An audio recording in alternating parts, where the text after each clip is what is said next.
ہماری زندگی میں ایسے لمحات کیوں آتے ہیں جب انسان تھک کر ٹوٹ جاتا ہے، دل تکلیف اور اذیت سے بھر جاتا ہے، آنکھیں امید کی بینائی سے محروم ہو جاتی ہیں، زندگی کی تمام تر رنگینیاں ختم ہو جاتی ہیں اور انسان کو اپنا آپ کسی بوجھ جیسا لگنے لگتا ہے۔ جب اس نے کوئی شے ہمارے لیے بنائی ہی نہیں ہوتی تو وہ کیوں ہمیں اس کی چاہت میں مبتلا کرتا ہے؟ لیکن اب مجھے سمجھ آ گئی ہے کہ ایسا کیوں ہوتا ہے۔ اللہ اپنے خاص بندوں کو چننے کے لیے ان پر آزمائش بھیجتا ہے۔ وہ اپنے خالص بندوں کو الگ کر لینا چاہتا ہے۔ وہ دیکھنا چاہتا ہے کہ کون اس کی محبت میں صبر کے آخری پیمانے تک جا پہنچتا ہے، کون سخت اذیت اور تکلیف میں بھی اس کی رسی کو مضبوطی سے تھامے رکھتا ہے، کون اس کی چاہت کے لیے اپنی چاہت تک کو قربان کر دینے کا حوصلہ رکھتا ہے کہ آزمائش محبت ہی کا پیمانہ ہے۔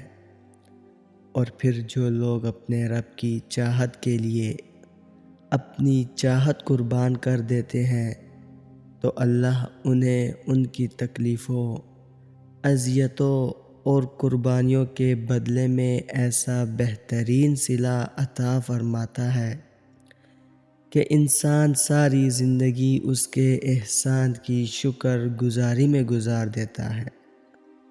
پھر جتنی بڑی قربانی اتنا ہی بہترین صلہ، کیونکہ اللہ اپنے اوپر کوئی احسان نہیں رکھتا، بالآخر کندن بننے کے لیے جلنا تو پڑتا ہے۔ اب مسئلہ کہاں پیدا ہوتا ہے؟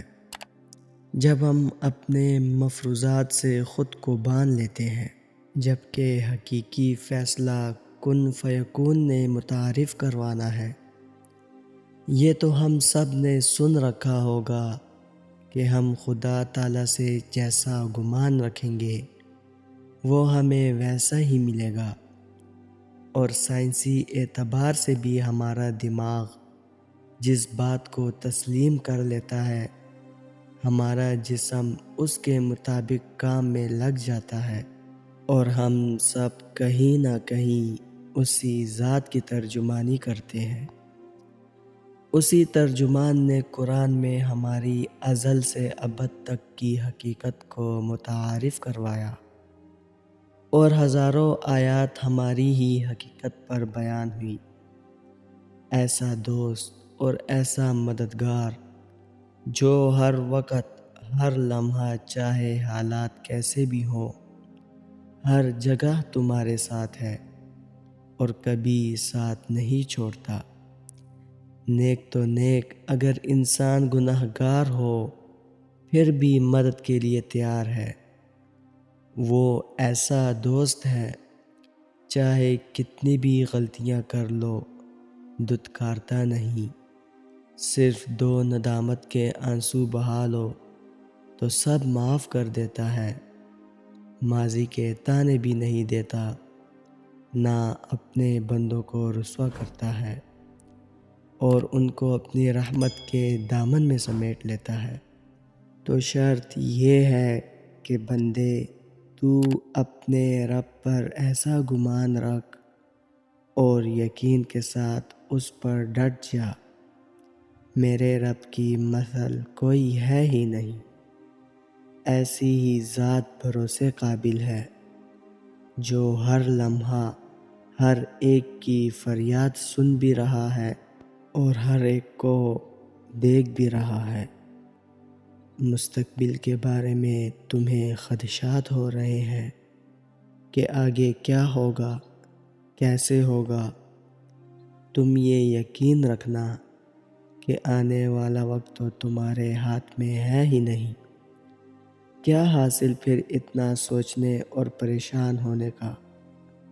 حوالے کرو اپنے معاملے اس کے جس کے ہاتھ میں ہے ساری بادشاہت۔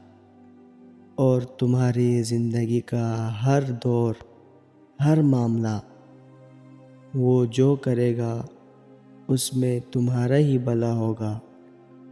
وہ جسے تم شر سمجھتے ہو، رب اس میں سے بھی بھلائی نکال لاتا ہے۔ بس مسئلہ جو بھی ہو، معاملہ جو بھی ہو، خدشہ جو بھی ہو، وسوسے جیسے بھی ہو، یہ یاد رکھنا، اللہ اپنے بندوں پر ظلم کرنے والا نہیں ہے۔ دوستو، اس طرح کی اسلامک ویڈیوز دیکھنے کے لیے ہمارے چینل کو سبسکرائب ضرور کر دینا۔ انشاءاللہ ملتے ہیں نیکسٹ ویڈیو میں، تب تک کے لیے اللہ حافظ۔